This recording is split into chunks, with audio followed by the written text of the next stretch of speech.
how to get pets, and essentially how pets work in TBH Taskbar Hero. I'm gonna open up the menu here, go into formation, and you may have noticed pets here. Now I have this pet unlocked currently. How did I do that?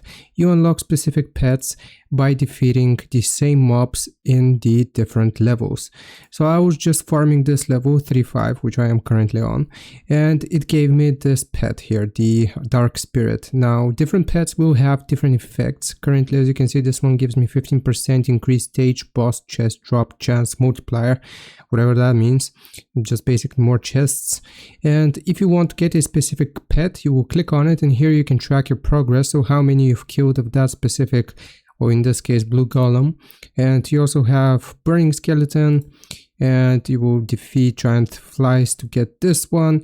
And basically you can track your progress here and the ability of the different pets, and some pets will be DLCs, so you will need to purchase the DLC if you want to unlock specific pets with different effects. Just the last 3 here. All of the rest you can just get by killing the same mob over and over again. I hope this video helps you. Leave a like and sub. I'll see you next time.